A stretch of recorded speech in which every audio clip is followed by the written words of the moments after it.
Sizlar jigarni tozalash shartmi? Jigarimni qanday tozalasam bo'ladi degan savolingizga javob bermoqchiman.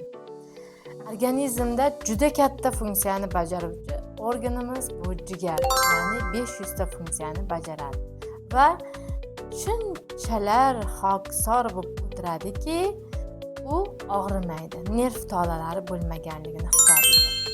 Meni tozala deb bizning organizmimizga har joyiga signal berib qo'yadi-yu, lekin o'zi og'rimaydi. Ha, azizlarim, jigarimizni tozalashimiz juda ham muhim. Jigarimni nimalardan tozalashim mumkin degan savollaringizga javob beraman.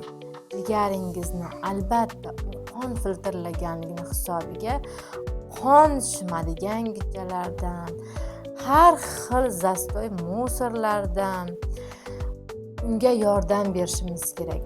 Yog'lardan, mana jiravoy gepatoz deb chiqaradi. Juda ko'pchilikning o'ziga, to'g'rimi? O'sha yog'lardan organizmni to'liq tozalashimiz kerak.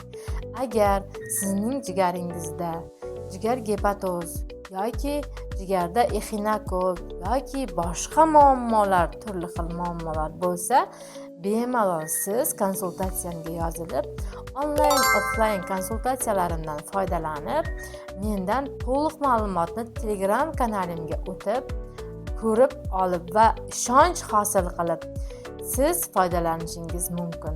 Va kommentariyamga + belgisini qoldiring. Sizga agar ma'lumot kerak bo'lsa, to'liqligicha offlayn konsultatsiyamga taklif qilaman. Chunki offlayn konsultatsiyada sizning zararlangan jigaringizni kelib chiqqan sababi, o'sha zararlanish qayerdan kelib chiqdi, o'sha haqida to'liq gaplashib, sizni jigaringizni sog'lig'ini tiklashga mutaxassis sifatida yo'l ko'rsata olaman.